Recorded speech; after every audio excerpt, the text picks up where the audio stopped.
This afternoon, we begin with a panel exploring how organized crime groups exploit migration routes, institutional weaknesses, and geopolitical tensions in order to sustain narcotics trafficking networks. Our distinguished panelists are Yann Acheson, Senior Advisor at the Counter-Extremism Project and Visiting Professor at the University of Staffordshire, Andrea Bianchi, Author and Education Officer at MCC Brussels, Viktor Marsai, Executive Director of the Migration Research Institute, Andrej Protic, Major in the Serbian Police, Xavier Raufer, Criminologist and Essayist, and the discussion will be led and moderated by Yann Caspar, Researcher at the Center for European Studies at MCC. Please join me in welcoming our panelists. Dear audience, thank you very much for joining this panel discussion. It's a pleasure to be here today at MCC Budapest. Well, I won't be so long. Our colleague Ponka already introduced our dear panelists. So, as in the other panels, we will start with a short presentation by each participant. So maybe we can start this way. By Mr. Raufer, please, we'd like to present your topic in approximately 5 minutes. Thank you very much. To make a long story short, in order to enhance our capacities to fight drug trafficking better, we have to be able in the coming years to do one thing that we haven't done in the past and we are doing badly even now, is anticipating the threats. We live in a world where in 24 hours you go around the globe. Each human being now, or most of them, has a terminal in his pocket where he's informed immediately of anything important happening on the planet, and our governments decide as if we were in 1914. I've been an advisor of the Europol for maybe 7 or 9 years. And when the European Union wants to decide on something important, for instance, fighting drugs at the European level, what happens in 2 minutes? First, Brussels makes the decision to take this topic. And then they ask Europol to prepare a plan, a draft on the good solutions for this drug problem. And then Europol has to consult 26 officials of 26 countries 1 year. Then the first drive is done. Then they go back to Brussels a second year. Then they have concrete ideas and a budget, and it goes back to Europol to see if it's okay with the 26 countries. Long story short, after 4 or 5 years, they have a wonderful plan to fight drug traffickers, not as they are in 2025 now, but as they were 4 years before, which is armies do regularly, and it's preparing the war of yesterday and not the war of tomorrow. We are much too slow. We don't anticipate what the bad guys are doing. And for instance, the United States has started bombing submarines or boats in the Caribbean with loads of drugs. Already the cartels are shifting, and now they are preparing to send the drug not in small boats and in submarines, but in big cargoes. Big cargoes boat, which of course are much more difficult to drown or to bomb because you have tens of sailors aboard and you have a disaster in the matter of pollution. And also, 1 week after the US took the decision, the Ministry of War, now as they are named in Washington, started bombing the boats. You had 5 little planes loaded with drugs coming from Colombia to close to the United States, and now you have 15 of them. So they react as quick as, lightning. So we must find solutions to do this quickly. And I'm speaking as a citizen of a country who has maybe the oldest state apparatus in the Western Hemisphere, in our world, and who does everything not so badly, but always very slowly. Our state apparatus is an old lady, so she has rheumatism, you know, so it takes painfully long to achieve anything. And that is not how you do things today. So my only message is we must adapt and we must learn to anticipate what next, what are they going to do, what the cartels fabricating and selling the drugs will be doing in 2026 and not what they were preparing 10 years from now. Thank you. Thank you very much, Mr. Raufer. This presentation on European and French bureaucracy and American efficiency, I could summarize it. Mr. Protic, the floor is yours. Thank you very much. First of all, I would like to thank our organizers for having me here. My primary topic is not drug trafficking on enforcement of illegal drugs, something like that. I come from Serbian police, but I'm here in an unofficial capacity, not as an official representative of ministry. I think it's important distinction to say, because that way I'm much more free to share my experiences without being burdened by administrative problems that my distinguished colleague mentioned. So my subject is maybe a bit unorthodox, and I'm not sure how much it belongs to the organized crime section of the panel, but never mind. It's about using and abusing drug addicts, secondary victimization in global drug epidemic. So in my approximately 30 years experience, where I mostly dealt with the question of destructive and totalitarian cults, extremism, terrorism, radicalism, radicalization, stuff like that. There have been some instances that might be interesting for this topic and me to share with you. And it concerns former drug addicts.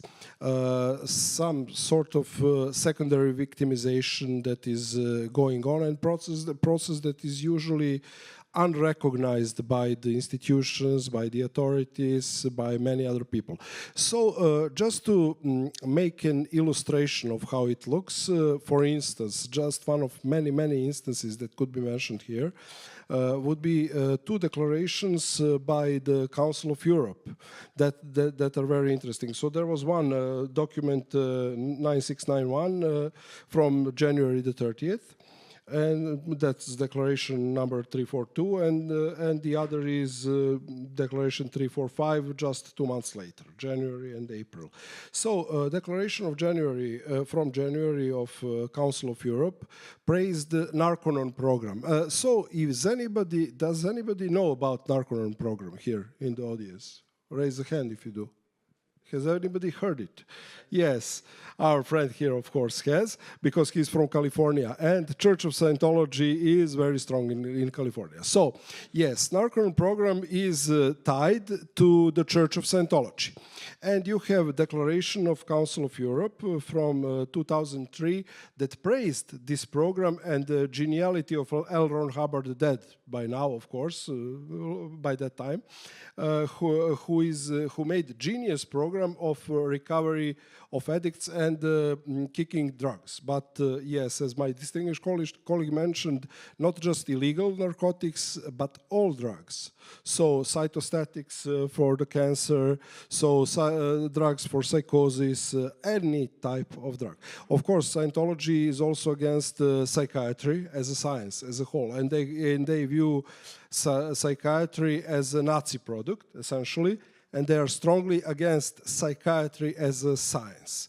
So it was quite funny to see that such a distinguished institution as Council of Europe could be so easily duped into, recognizing the the benefit of something like that. But only 2 months later, there was another declaration, number 345, that opposed the previous one and told that it's essentially cult brainwashing.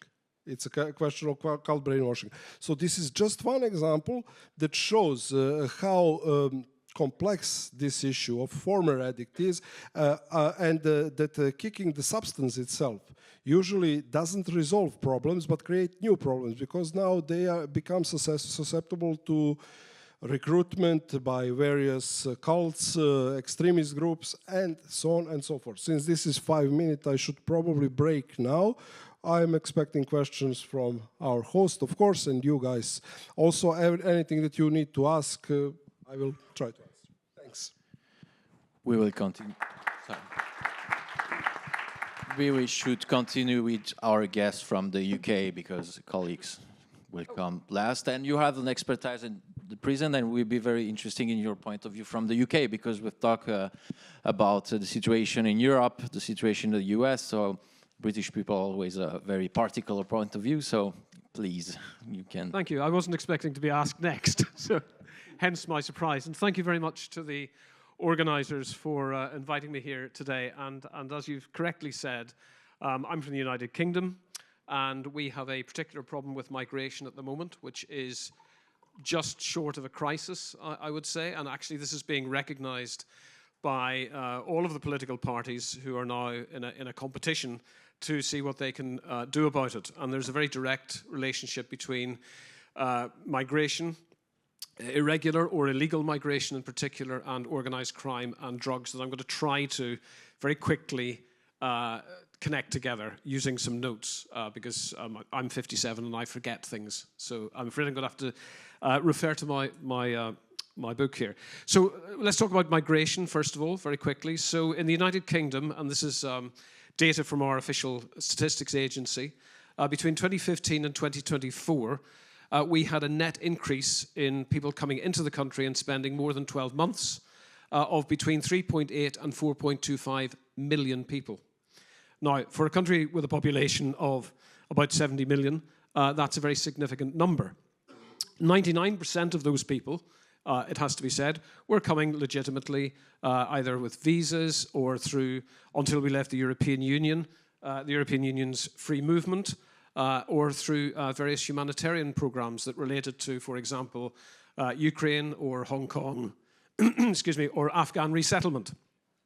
Now, who were the rest? The 1% of the rest of the net migrations is important. Who were they? They comprise approximately 151,000 people who've come to this country predominantly in small boats.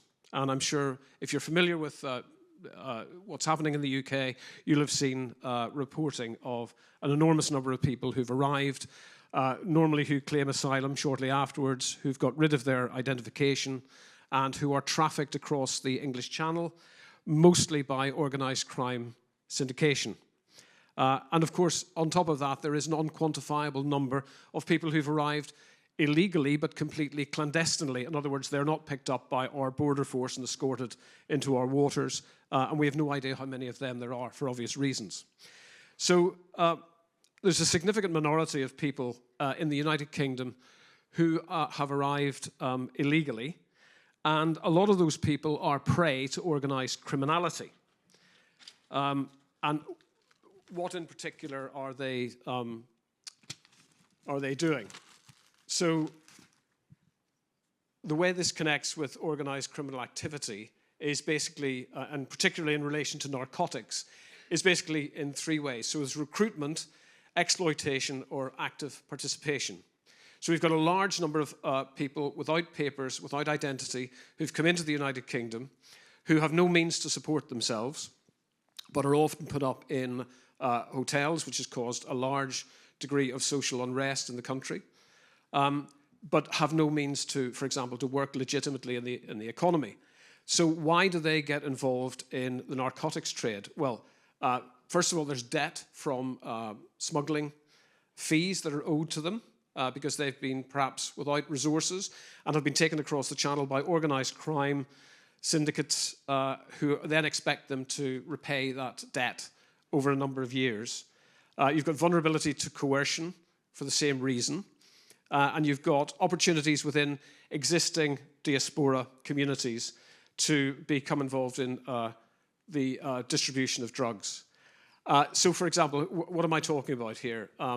So Vietnamese irregular migrants who come over in small boats, are very overrepresented in the cultivation of cannabis in hidden factories across the country, particularly in the Midlands and in northern England. Nigerian irregular migrants, who make up a significant proportion of the small boats complement, they participate in organised crime gangs to import and distribute heroin and crack cocaine. And they're part of often intercontinental crime syndicates, they have been involved in all sorts of polycriminal activities, such as fraud and human trafficking as well. And finally, Albanians. Albanians are vastly overrepresented in our prison system. I'm a former prison governor, so I've worked in corrections for a long time. And it's always been the case that Albanians have been overrepresented in terms of the number of foreign national offenders in the country. They are also highly overrepresented in relation to drug wholesale importation to the country. The retail distribution still relies on people who are born in the UK, but the wholesale importation of heroin in particular and cocaine is long-standing. And so what has happened is you've got lots of people who are Albanian nationals who are arrested for drug-related crimes, the distribution of drugs, and they go into our prison system. And our prison system is deeply destabilised as it is. I don't know if anybody's been watching the media in the UK about the crisis we have in prisons that are often out of control, and they are absolutely destroyed by the proliferation of illicit drugs inside the system. So what you'll have is Albanians who are arrested and make up 12% of our prison population, which is out of all proportion to their numbers in the community, will be imprisoned and will carry on their activity either within prisons or outside prisons to continue their criminal activity. And it's a major problem in our prisons because people who control power in the prisons often make common cause with, as you will know, Andrej, with terrorists to control power and space inside prisons. So we've got a major problem both outside and inside the prison walls with migrants being exploited and put into enslavement effectively to continue the supply pipeline of drugs into and around the country. I'll stop there. Thank you very much. It was very interesting. Thank you. So basically how the cycle is being perpetuated within the prisons. That's your experience. We will elaborate more. And Mr. Protic, our colleague from the UK spoke about Albanians. You were looking at me. We won't talk about the situation in the Balkans this afternoon. We only have 1 hour left, so it's not possible. Sorry.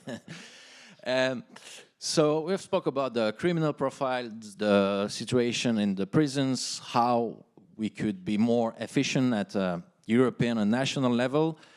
Let's try now to understand the geopolitical reasons. I think that, Andrea, you've prepared a short presentation on the situation in Western Sahara, which is a key region for when we try to fight against drug trafficking and migration. Thank you very much. It's a pleasure to be here. I was very happy to see many students who regularly visit MCC in Brussels. We regularly receive our Diakshoport, so it's very nice to see you here. And it's very nice to see Professor Marsai. Once again, he invited me some months ago here, and we had a panel about migration flows. Here we are again. So when I was invited here last time, we talked about the situation in Northwest Africa. So if you look at the map of Africa, there is a sort of belt right in the middle, which is called the Sahel, and it's basically a desert and desertified area.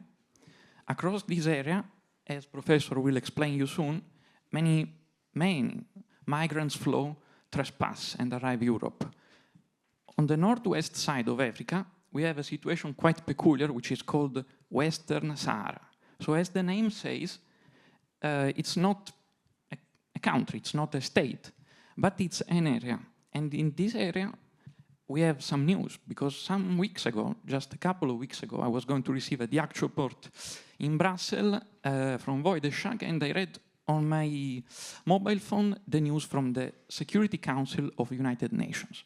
So the resolution was, let's give Morocco, which is north of Western Sahara, the chance, so the council goes, to implement its strategy for the autonomy of Western Sahara. So basically now Morocco has free hand on this area. This area is very important. So when you look at the map on Google tonight, you can see that this is a big part of Northwest Africa. It's very rich in terms of phosphates, which means you can use phosphates for agriculture, also for defense industry. And sadly, many migrants trespass this area.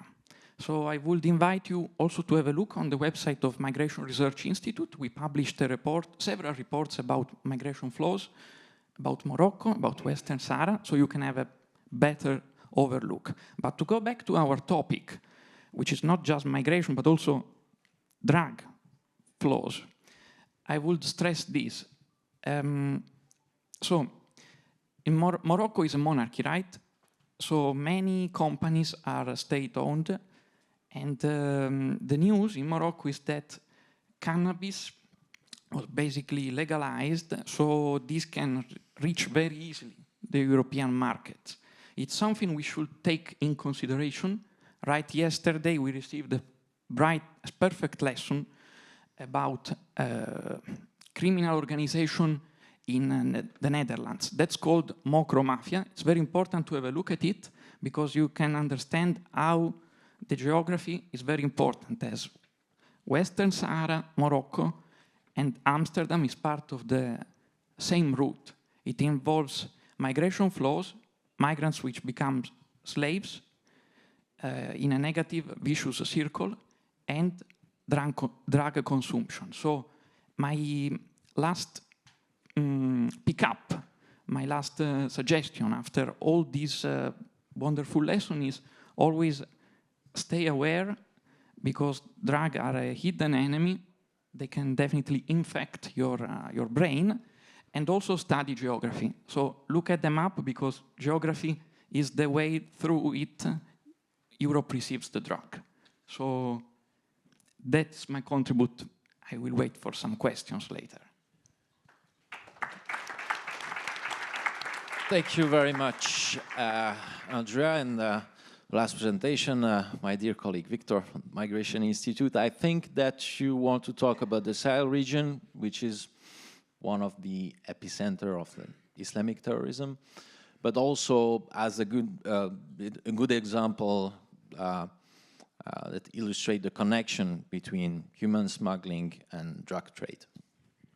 Yeah, thank you very much. And first of all, I would like to welcome everybody, and thanks for Andrea for the advertisement for the web page of the Migration Research Institute and our joint researches. So I would like to highlight 4 points very quickly, which is very important to understand what's going on at the soft underbelly of Europe currently in the context of drugs and migration. First of all, I think it's very important to emphasize that for traffickers, migrants, so human beings and drugs are the parts of the same goods, which they would like to make money, okay? So they don't make any distinction between weapons, drugs, any other stuff, and human being when they are try to make money. The only issue is which is the best and more valuable item in this context. And comparing migrants to drugs, there's one very important difference. If you are trading with drugs, you have to be sure that the drugs arrives to the consumers, okay? While if you are trafficking with people or smuggling with people, if they die during the journey, it happens, because in many cases they pay before the journey, okay? So to understand the operation of these networks is very important.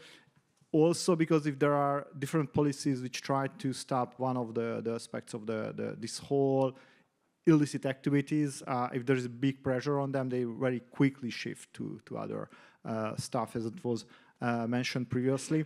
For example, just one example, not from the Sahel, but about Somalia, when anti-piracy operations stop piracy, most pirate kings change the business to human smuggling. The second point is Africa, which was partly mentioned by Andrea, that, even we have heard about the cannabis plants in the UK, and we have heard rumors that there are other cannabis plants in Europe, who knows? But most of the hard drug produced not in Europe, so they have to reach our continent. And Africa is playing bigger and bigger role, not in the producing, but the transfer of these hard drugs. According to different estimations, between 20 and 30% of hard drugs arriving now from Africa to Europe across the soft underbelly of the continent. And it's very hard to stop it. My third point is that this whole story is not just about drugs, not only about human smuggling, but also terrorism, which was also partly mentioned. Just 6 months ago, we had a conference, and I created the term of caravan terrorism, because if you have a look at the Sahel, these three components is connecting together. In many cases, jihadi groups are the main organizer of drug and human trafficking through the routes. And ladies and gentlemen, jihad is a good thing, but making money is a much better thing still. So they are generating, according to rough estimations, between $2 and $3 billion just from the drug trade, or perhaps much more, who knows? There's no customs official who are just thinking, okay, that's the amount of these stuffs. So it's, this money goes directly to the organizations to conduct terrorist attacks, now mainly in the Sahel countries and the North African countries, but who knows when the point is arriving, when they're using the money to facilitate attacks in Europe or other parts of the world. And last but not least, it was mentioned as a vicious circle, because it's very hard to combat against it. The French army in Mali tried different efforts to dismantle the smuggling networks, but it led to actually uprising against the French, because of very simple reasons. Millions, if not tens of millions of people are making daily live from the different type of smuggling towards Europe. And there is the concept that Salafist organizations don't deal with hard drugs because they are haram, and perhaps they are trading with softer drugs like cannabis, etc., etc. But again, the facts on the ground are that if they need money for their operations, and because they are there expanding their influence, they have to feed their own population, their our warriors. They don't look how to generate money if it's a possible way to make millions and billions of euros and dollars. Thank you. Thank you very much.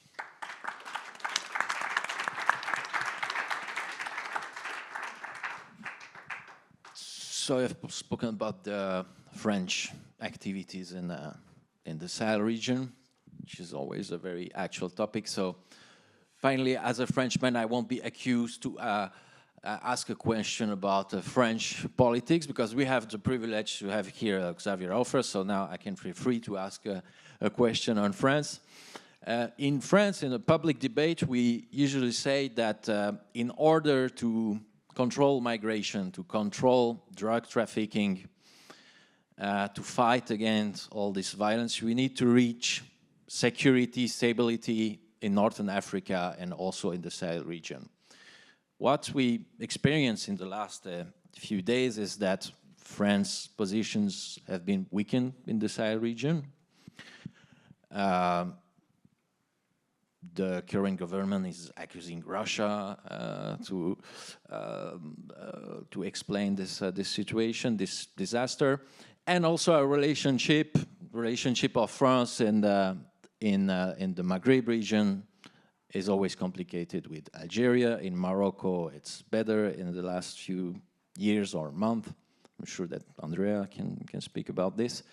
So my question is to Mr. Raufer, does the French foreign policy have the responsibility, the mistake of the French policy in the fact that we can experience a boost in migration flows, terrorism, and drug trafficking in Europe? First, I want to add something to what has been told recently. All the problem is only a problem of political will at the European level.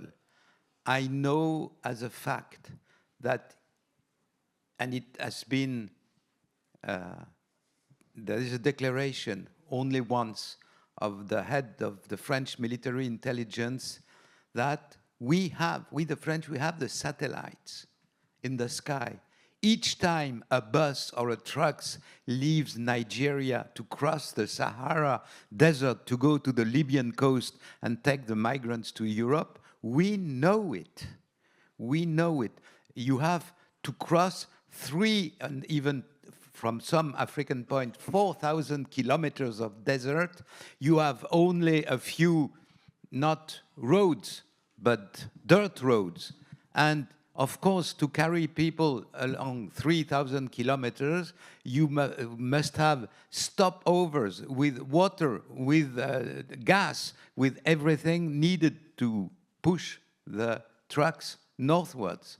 If you want to carry not dead bodies, but living people to transform them in slaves, they have to survive, so they've got to drink.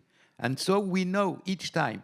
And I know also that this knowledge has been shared at the European level. They do nothing. They know, and they do nothing. You only have to send a group of special forces on the beach in Libya and sink the boats without the migrant on them, and the problem can be solved in a week.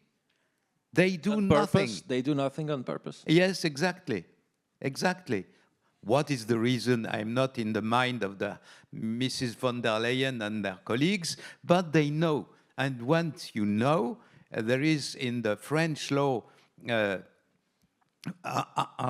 article of law number 40, which says if you are the witness of a crime, preparing a crime, and if you don't go to the police and declare that you have this knowledge, you become an associate of the crime.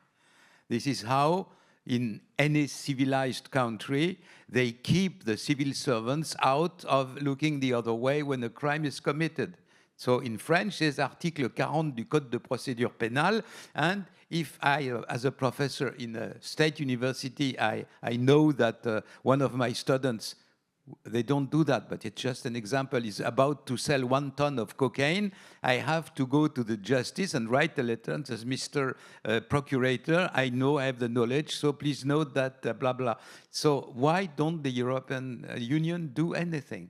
So it's excellent to try to stabilize the countries in Northern Africa and in the Sahel, but if your bathtub is leaking and that you have a plumber come to your home, the first thing the plumber does is to go to the origin of the leaky pipe and stop it, and then try to repair the bathtub or something. First, you stop the leaks, and which is not done at the level of the European Union. I have many former students working there. It's a big mystery. Nobody seems to know why this and why not that in Brussels. But really, if they wanted to do something, they could. The problem is not to push back people by killing them and sinking their boats. Even with humanitarian methods, you could stop it when you wanted, for the excellent reason that these people who are transported from Nigeria, mainly it's 70% of the problem, to Europe, are transported by criminal gangs. And I participated 2 years ago in a meeting on that subject in Algeria, and I was sitting by a gentleman of the Carabinieri, and now the Nigerian gangs are so dangerous, so deadly dangerous, that the unit in the Italian military police, gendarmerie, carabinieri, in charge of them, is the one unit that deals with the Sicilian mafia, you know, the most dangerous people in Europe.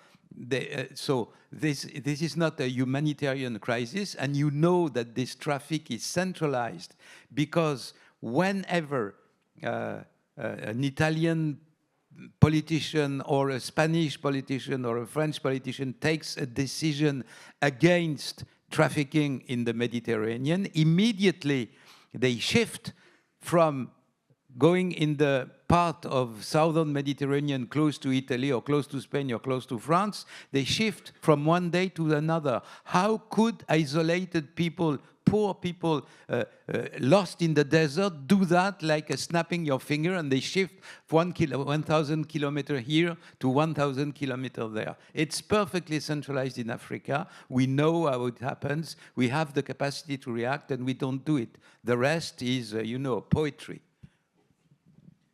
And it's, so we have the knowledge, we don't do anything. It's also hypocrisy because most of the time we say that the Mediterranean Sea is a cemetery, a lot of people die there, which is a tragedy. It's true, but most of the people, they do die in the Sahara, I think, trying to cross and go to the coast. So basically, if I can summarize what you said, is this problem is caused by a lack of political will and ideology also, because we don't want to act too strongly because we are convinced that there are human beings, we could be soft, we have to dialogue, to talk, but you don't dialogue with criminal networks. I think it's not possible.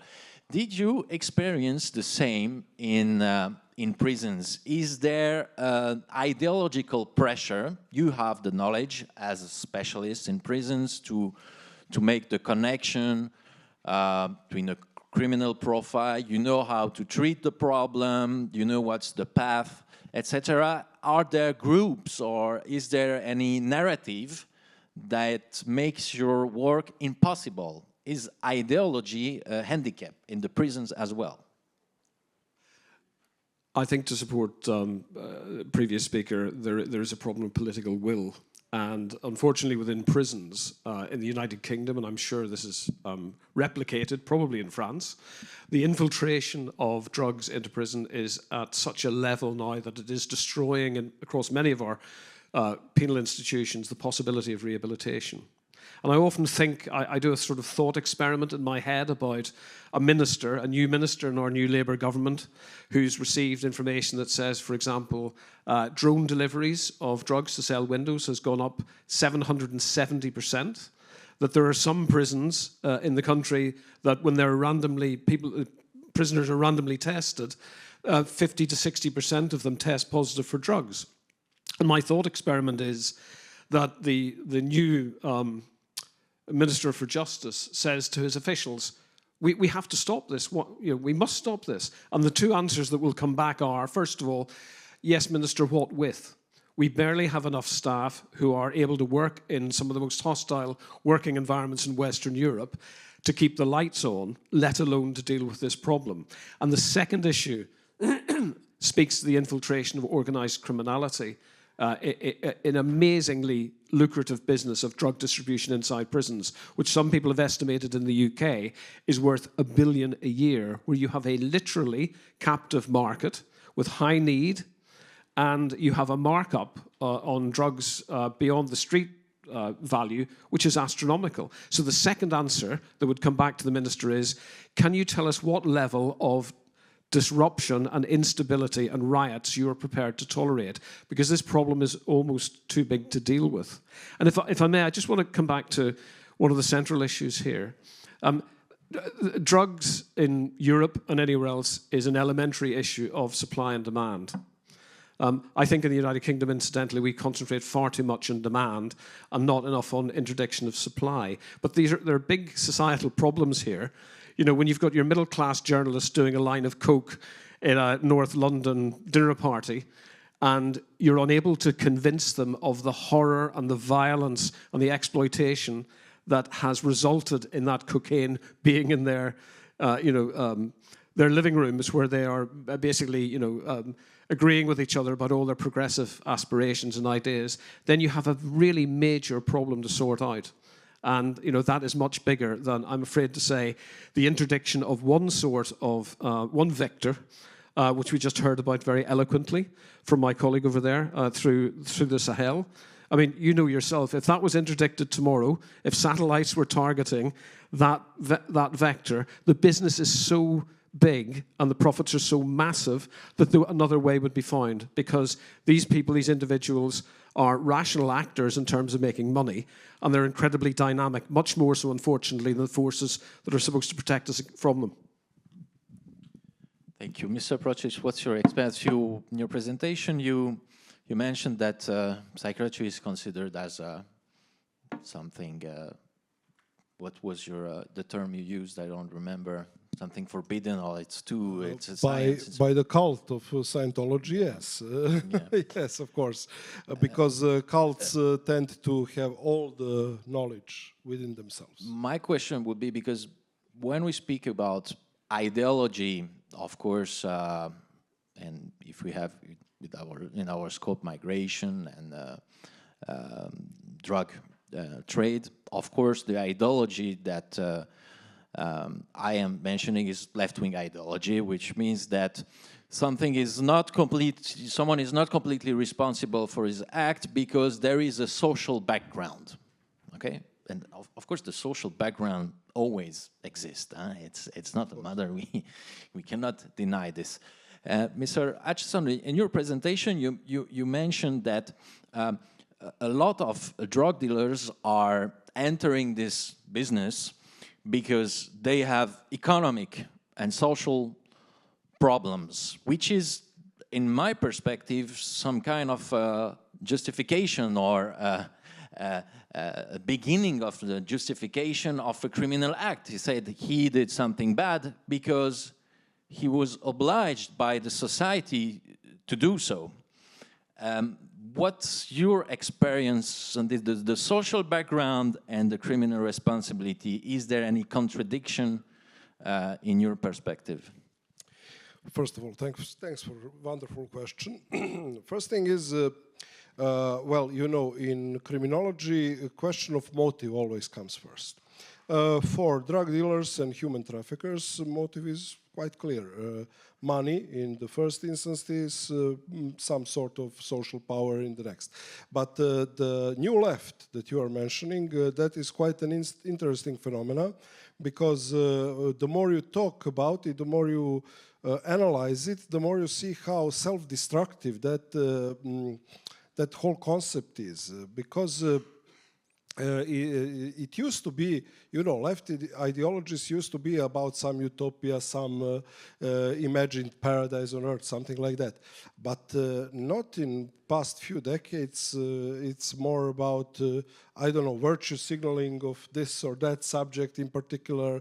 We look compassionate and empathic if we say that this or that deviation, social deviation, that has real consequences, real victims, real people, that it's something that is that should be praised. And we heard a lot about that at this conference, about all that harm reduction and that stuff. I must say, this conference even converted me up to some point, and I'm very grateful for that, because since I come from the law enforcement, I always was skeptical about a real value of prohibition.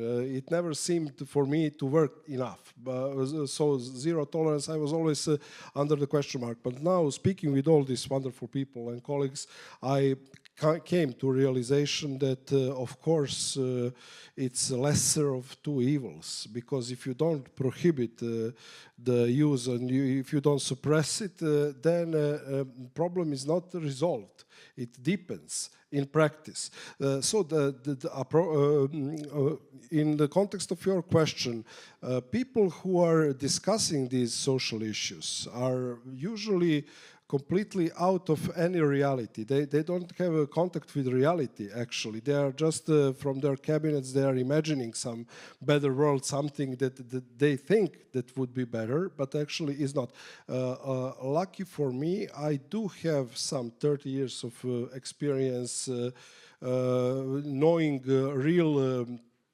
real addicts from all parts of society. Some are alive, some are dead, some are still addicts, some are recovered, so on and so forth. So I actually know real people, real victims, and that gives me some credibility to speak about victims as well, because I met them personally.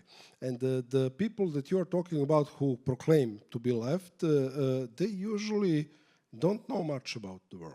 Maybe they see it on TikTok or Snapchat or stuff like that, but usually they are not in contact with the reality. So what is the ideology that is without contact with reality? Utopia, much worse than Utopia. Thomas More, who wrote Utopia, was a very educated man. These people, they are not even educated. You know, they may have formal education, and I don't know, in gender studies or something like that. But excuse me, this is not education. This is just a social construction of some notion or the other that makes absolutely no historical, political, ideological, any sense at all, legal. It's unenforceable. It's impossible. So yes, the funny thing is that corporate media, which are the mainstream, are giving most space to such ideas and thus shaping societies globally into accepting some completely preposterous notions that have no grounding in reality. So the motive, we finally come to motive. What could be the motive of trying to make numerous people as stupid as possible, to make idiocracy? Maybe they are better consumers that way. They don't ask too many questions. They spend what they earn, but without considering any consequences. So that is something that we are coming to. Maybe these are the root causes that we are not talking about, because you know, today's left critics of capitalism, they are not actually, they are mostly working for multinational corporations. They are funded by them. There are evidence about it. It's you know, it's transparent financing. So we can easily, and then we come to the worst part, because we can trace these finances to terrorists, to human traffickers. So that's the problem. That's the global problem that we are facing now. And it's hidden in the open. It's transparent. So the question of motives, that's one thing. And the other thing, maybe for students, just maybe 30 seconds more, for students, which might be interesting, we are speaking so much about, you know, drug abuse and stuff like that, but what would be individual motive to get into something like that? From my experience, I never took any substance because I don't trust myself enough to take anything, to try anything, so I never tried. But I know many people who did. And I would always ask them, what motivated you? Because usually people I met who are addicts or former addicts, they're smart people. They should have been successful in the society and everything. But then they started going that road. And you see, it's usually vanity, that false notion, this won't happen to me. I'm a too strong person. I will not be subdued by that addiction. Addiction is for the weak and for the stupid. Similar thing when you come into cults. You never know that you are in a cult. You think that you are in the organization who has all truths, knows all truths, infallible, and so on and so forth. And people around you see that you are in the problem, not you. So always qui bono, always the question of motive when we are speaking about these things. Thank you. Yeah, so this last part was on the consumers, which is also a very interesting perspective, and it has, of course, connections with the migration as well. Let's focus on trafficking now. Viktor, in a European context, to what extent is there a connection between migration, let's try to take concrete examples. I'm sure that you're going to talk about the Balkans, migration roads and human trafficking, human traffickers and drug dealers, etc. Please try to give the audience concrete example to know what we are exactly talking about. Yes, what I mentioned as regards the size, the same in the Western Balkans. So if we have a look at just the Serbian-Hungarian border, which are the main human smuggling networks, they are the same networks who are trafficking with the drugs and and the weapons as well. So it's very clear.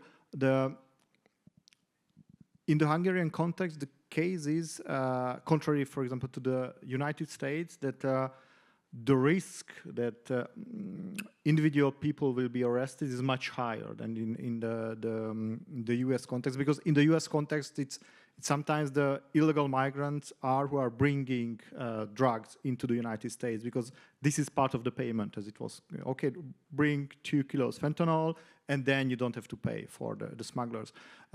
This model doesn't work in the Hungarian context, because the overwhelming majority of the people who attempt to cross the border are stopped by the police. So what we can see now, that the same not cartels, but almost the same methods. So they're using the traffic on the roads and the official points of entry to bring this stuff into Hungary. And previously they were mainly Turkish, Moroccan, and Tunisian organized criminal networks. In the last 2 years, we could see a huge shift and the rise of Afghan networks, which means they have more direct connection to opium and the smuggling of opium. It's not from Africa, but of course from Afghanistan and through the Middle East, through Turkey, through the Western Balkan to Europe in a huge amount of money.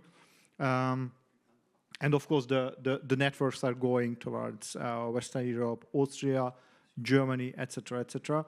And as I mentioned, they are smuggling not only the drugs and the people, but also the weapons. So there was a huge catch just, I think, 1 year ago at Reske border crossing, when it revealed that dozens of small guns and assault rifles was in the truck. So, and similar happens regularly also with drugs in the official points of entries.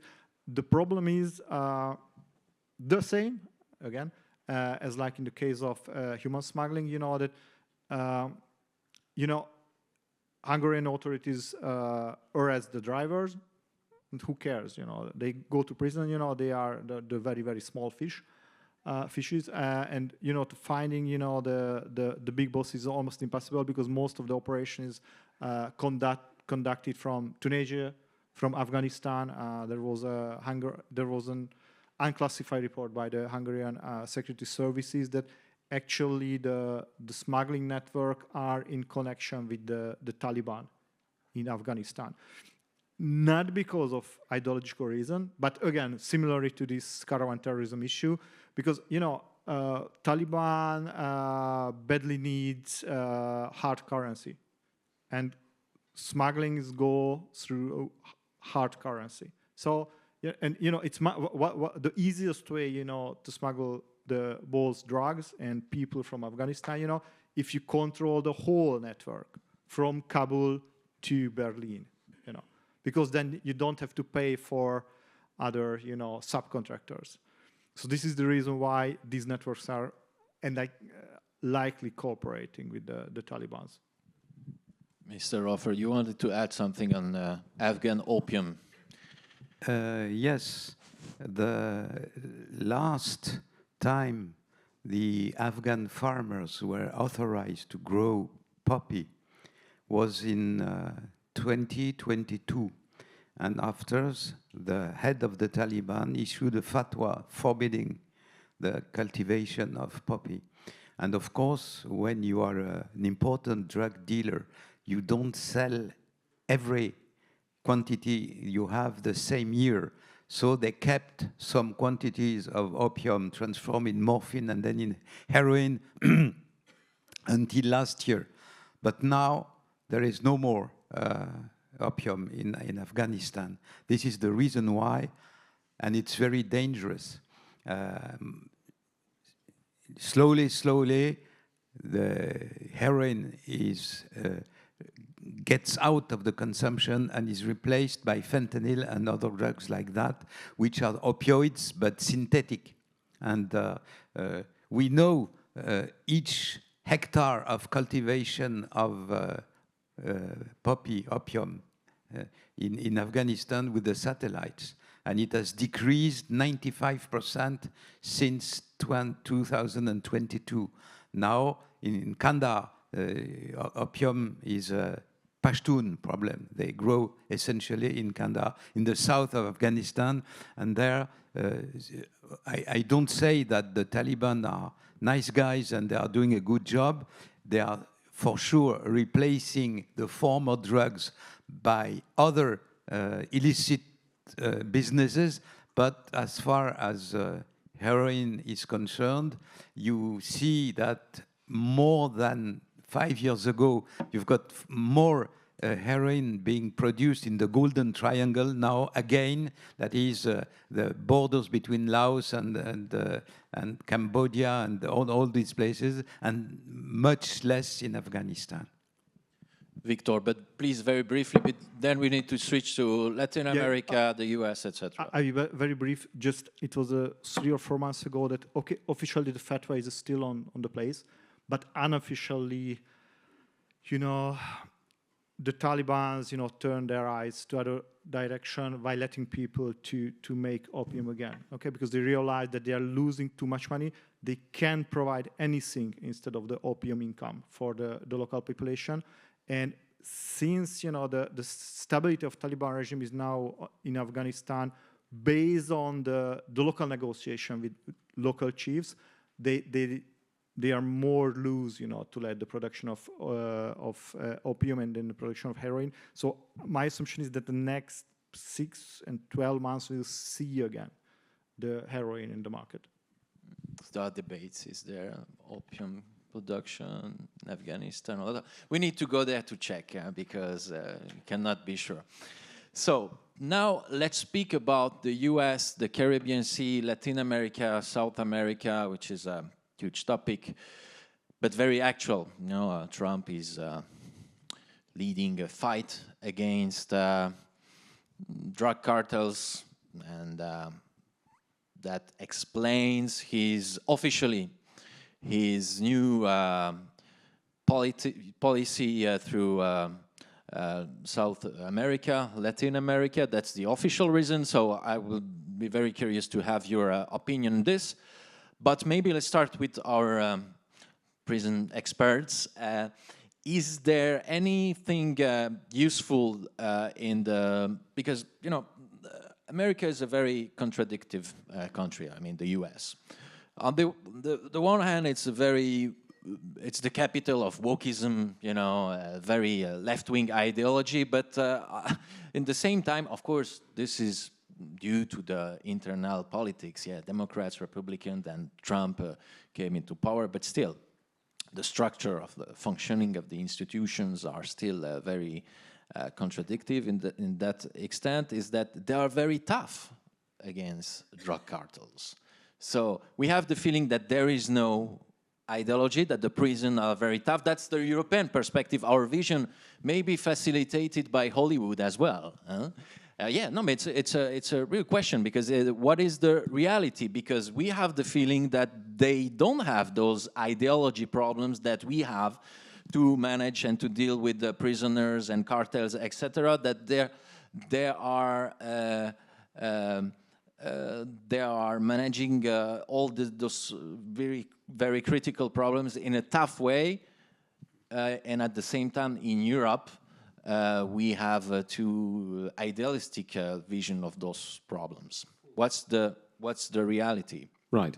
So, looking at the statistics and comparing the numbers of people who are killed as a result of drugs, the harm drugs causes and the harm terrorism causes in the US and Europe, you will find, you know, that vastly more people are killed because of the drugs trade than are killed due to terrorism. And I think what Trump is doing is basically he is not just leading the narrative of the United States, but he's probably, you know, following a narrative as well that says, actually, the harm this has done is narco-terrorism, and we should be treating it as terrorism, and that's why he's moved.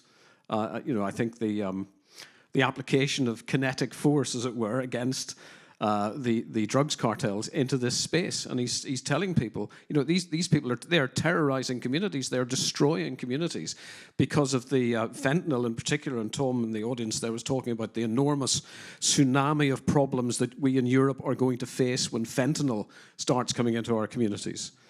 Which is going to be vastly out of all proportion to the harms that heroin and even, you know, crack cocaine is doing. So, you know, I think our difficulty in Europe stems from something that you mentioned earlier, and that is our default sort of philosophical approach here, which is about a harm reduction and is a very environmental response. I mean, I suppose if I'm anything, I'm a criminologist, but I come from a sector of criminology which is not particularly popular in the UK and Europe, called ultra-realist criminology, which is more concerned about the harm crime does and the victims of crime. But mostly what you will see in criminology, which of course has a huge influence on public policy, is an environmental response that we talked about earlier that said, well, it's not these people's fault. You know, they've been drawn into it. They are as much victims as perpetrators. And I'm intensely irritated by that for one simple reason, that I grew up in a working class housing estate. You'll probably tell from my accent, in Northern Ireland. And, you know, there might have been 100 kids growing up in that estate during our conflict, our ethno-nationalist conflict called the Troubles. And, you know, maybe 3 of those kids joined loyalist paramilitary terrorist groups, but 97 of them didn't. And they came from exactly the same socio-economic background. And what I would say is, you know, and this should be reflected across all forms of policy making, including terrorism and including the harm that drugs does and drugs trafficking does. Stop looking at the 3 people who went wrong and start looking at why the 97 people out of that 100 did not go wrong, and build your public policy around that. But of course, in a progressive era, you will then get some very uncomfortable messages, very simple messages, such as the importance of family, the importance of a significant male parent within that family or care within that family, and so on. So, you know, we've got a very different approach here in Europe, and it's eating us alive. And I think unless we adjust our posture, you know, we've got, just as one last example, you know, in Europe, of course, the United Kingdom has left the European Union, but you've got an organization called Frontex that many critics would say acts exactly like our border force in terms of shepherding illegal migrants who form part of this awful human pipeline of trafficking, indentured slavery, and perpetuating the drugs pipelines into our communities.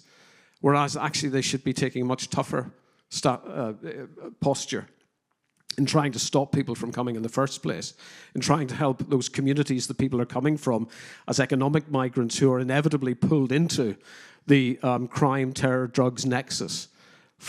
We should be trying to support them to build their own communities and their own resilience, instead of importing some of the worst people into ours. Andrea, something to add on this? So all the contributes we just heard are the fruit of common sense. It seems to me that common sense somehow leaves our world, because for sure the political decision-making level is on another echelon. But we, as citizens, as learned people, should always think with our own mind and think critically. Also when we read the newspaper, when we receive this brilliant information from experts. It's very hard to track the origin of migration.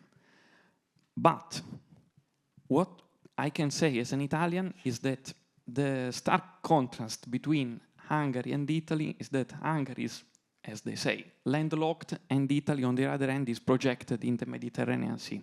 So Italy basically has roughly 6,000 kilometers, which is coastline. Can you imagine 6,000 kilometers? And despite the fact that most of the time migrants arrive from the south, also the east and the west coast are quite hard to protect. Because when it comes to drug trafficking, to go back to our previous topic, most of drug trafficking travels in the direction eastward and westward. So We are talking about the region of Puglia in southeast Italy, which is connected to the Balkan routes. And on the west coast, there is the harbor of Livorno, which in English is Eghorn, as I see, because there is this funny story. There were many English in the 17th century, and this city of Livorno is called Eghorn in English. This city of Livorno is sadly known for weapon and drug trafficking. It's a very hard situation. What I would like our students to do is to always reflect critically and elaborate what they receive when they go to university, and maybe implement reading another article, having a better look, and always search for information, because sometimes what you cannot see in the newspaper is the relevant information. So this is the fact. All the information which is displayed is not the essence. The information which is lacking is the most interesting one. Like we were talking about the opium, which is the exact amount, we don't know. That's why we cannot read carefully about this. Thank you. Mr. Raufer, a few days ago, French President Emmanuel Macron was in Mexico, and he announced that he's starting a huge fight against narco-trafficking, because, of course, drug dealing, narco-trafficking is causing huge problems in France. So maybe you could elaborate on the situation in Marseille, which is starts to be similar to Los Angeles. And also the French foreign minister was in Colombia, Jean-Noël Barrot, and announced that he will send their French people taxpayers' money to create an academy in order to fight narco-trafficking. So I think that French people should be grateful for this, because the French government is trying to stop the problem at its source, because of course the drug, huge part of the drug coming to Europe is coming from there. So they want to treat the problem there and not wait to have to face the consequences on the European continent. What's your, is it going to work? What's your position on this? Am I allowed to be rude for 1 minute? It's good you are useful, because I don't need to be rude, so you will be rude. Bullshit. This is what is happening in Latin America. And then Mr. Macron can make as many trips he wishes. His Minister of Foreign Affairs can open any drug academy as he wishes. The reality is the following one. 10 years ago, there were about 120,000 hectares of coca bush in Latin America. This year, for the second year in a row, it's more than 400,000 hectares. It has more than tripled in 10 years. In 2012, of course, you know that it's difficult for United Nations to gather data, information from many countries, so we receive them rather late. We have the figures of 2022 or 2023. Well, in 2013, there were less than 1,000 tons of cocaine produced each year. Last year, 2 years ago, in 2023, it was almost 3,000 tons. 10 years ago, we had 3 traditionally producing cocaine countries in the northern part of Latin America. Colombia, of course, 70%, and Peru and Bolivia. And now you've got 9 of them. You've got coca plants growing in almost all the countries of Central America. They go closer to the United States so that to reach the American market at a lower price, because there is so much cocaine produced now that the price of cocaine is collapsing. In the beginning of the year 2024, in the harbor of Marseille, if you wanted to buy 1 ton of cocaine, 1 kilo of cocaine, let's be modest, you paid it 32,000 euros for 1 kilo. Now in Marseille, it's 17,000. It's divide by 2, you know. So, and what is important in the price of cocaine is first the price, and second the purity of the drug they sell, if they cut it or not. Now they don't even bother to cut it. You've got in some nightclubs around Paris cocaine that is sold 90% pure without any cutting it with lactose or whatever as they did before. So the reality is that we are in front of a tsunami and of cocaine. At one moment in history, you have an engine of the criminal activity. Sometimes in the past, it would be the trafficking of human beings. Sometimes it had been the French connection with heroin. Now it's cocaine. If you are a thug, a gangster in the suburbs of Paris or London or Belgrade or what, if you want to become filthy rich, you prostitute some poor woman for 1 or 2 years, then once you've got 300,000–400,000 euros, you go to Latin America, you successfully import 300–400 kilos, then you go back and forth for 4 years and you are a billionaire. There is no other way of becoming richer quicker than cocaine trafficking. All the gangsters in the world are interested in trafficking illicit drugs, any illicit drugs, because it's illicit and so they can make money out of it, but cocaine drives them mad. You know, 5 years, billionaire, villa in Dubai, many beautiful blonde ladies and many big Mercedes or Rolls Royce or what? That's it's enough. yours. Okay. Don't follow. But So, it's good.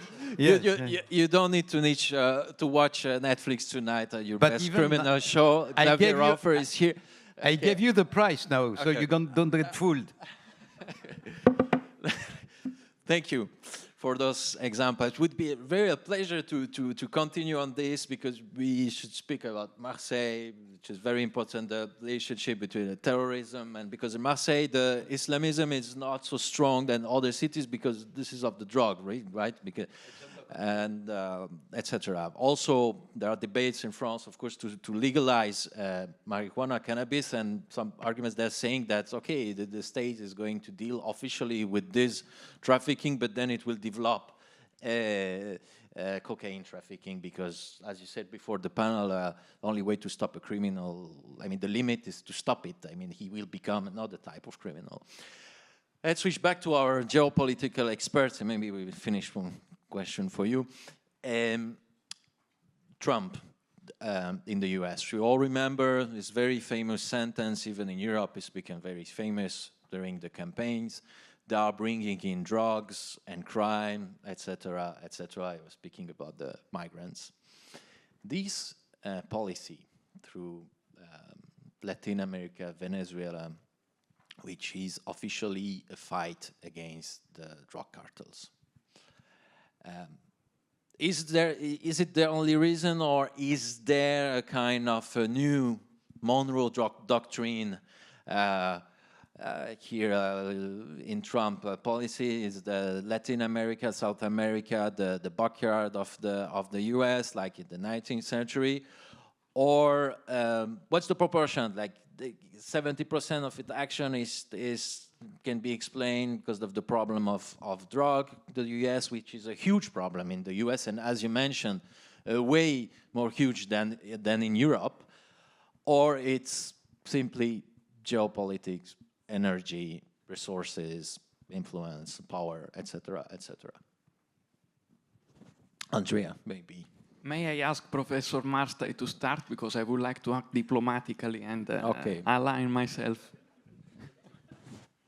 Okay, I think it's 40% for geopolitics and the combat against all illicit activities.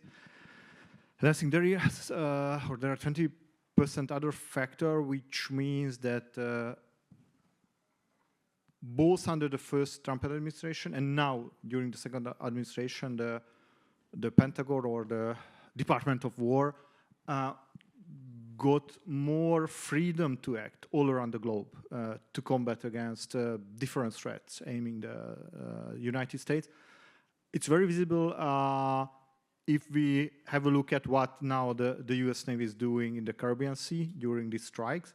But it's also very clear if we have a look what the Pentagon is doing, for example, in Somalia. So there is a record number of drone attacks against terrorists in Somalia and in general the Horn of Africa. You know, so this year the U.S. armed forces conducted more airstrikes than in the last 3 previous years altogether. So actually, Trump believes in strong answers, to say at least. It's a big question how successful are they. We could hear about how the cartels are transforming their strategy in the Caribbean Sea. But the other side of the story, in Somalia, we could see a huge degradation of Al-Shabaab capacities thanks to the drone strikes. Andrea? So I will not be diplomatic. So there is an elephant in the room. I mean, when you look at the globe, and that's Russia, because if the US manages to do something in Venezuela, then something else will take place as a domino or cascade effect in Ukraine. And that will be for the wars of Europe, as Europe is insisting in spending flow of money in the reconstruction of that country. So we will have to watch carefully what will take place, taking in consideration that that part of the world is not just US courtyard, but also aligned with other countries, which are Russia, which is China, and all the other. So it's like playing chess. Trump is not a good chess player. He cannot even play Go, which is the Chinese national sport. So it will take him time to become more patient or to listen to a good consultant. But apparently the man is not fit to listen to them. As a matter of fact, when you listen to the interview released by John Bolton, who used to work with him, you can have, let's say, a psychological insight of how the man is. Regardless of that, he has some qualities, and perhaps these qualities will pay, and there will be an agreement soon when it comes to the security of the eastern border of Europe.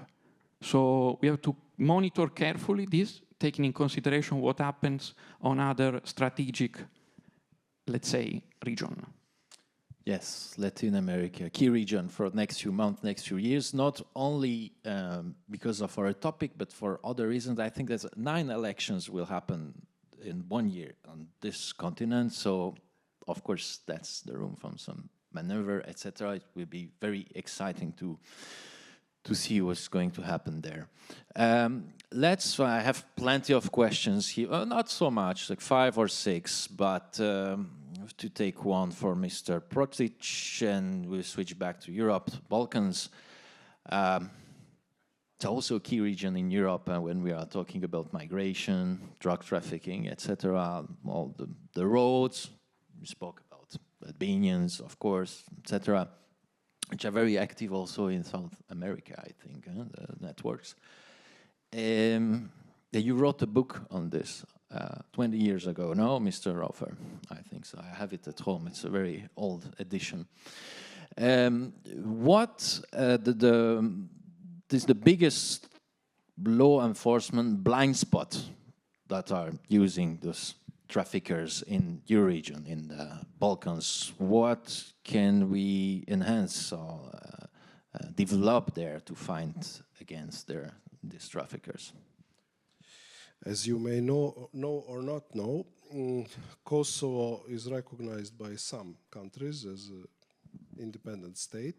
Hungary. But it's still, yes, but it's still, as far as Serbia is concerned, a part of our territory. So that is the big question. But okay, since this was the party of the West, the West made that black hole within the geographic map of Europe. So now you do have a black hole called Kosovo.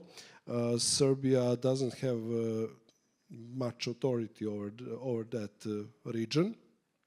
So essentially, now the Western forces they do try to build some institutions, but it's very difficult with the Albanians, as our distinguished colleague can explain from his own point of view, because I might be seen as biased or something. But it's very difficult to build such institutions with Albanians. They don't usually believe much. They had that liberation army of Kosovo, essentially a terrorist organization. And when the war was over, bombing, everything else, these guys went to Europe. To Western Europe, to Southern America. They linked with clans. Now they are drug trafficking all over the world and so on. And so they have military experience now. Of course, they had weapons, they had everything. And as for the, any type of state or law enforcement or anything there is something that is called Kosovo police, usually deals with the Serbian minorities, very passive when they burn the monasteries from the Middle Ages, Christian legacy, and so on and so forth. But on the other hand, the Albanians would like to say that it's actually their heritage, but then they are burning it. So it's a schizophrenic part of the world, and I must say there are many arguments in support that this is the most neuralgic region in Europe currently, and they are exporting their criminals all over the Europe and the world very successfully. We, from the Serbian police, of course, have this information, share this information with Interpol, Europol, all the bodies that we are part of, that we are constituted with. But what can you do? There has to be political will to solve the issues. And that's important. It's not enough just to make some institution and call it this or that in that region and say, oh, now they will deal with this. It's the same guys. It's the same quality of work, same education. Still Albanians do come to Serbia to be treated medically. They don't have engineers at Kosovo, not enough at least, so infrastructure is failing. Everything but drug and human trafficking is failing at Kosovo. So these are all the facts that are recognized even by KFOR, even by ULEX. It's not the Serbian data or something like that. So this is the most, if you are asking about the most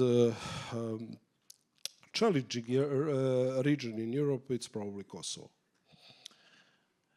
Wasn't in the, we have 4 or 5 minutes less, wasn't on the topics we discussed, but yeah, I realize maybe I have to ask this question, if you are free to answer or no. What about Ukraine? Will it have an impact on our topics, migration, trafficking, etc.? What do you think? Because now they are speaking about accession to the European Union. It's part of the European family. We need to accelerate the process, etc.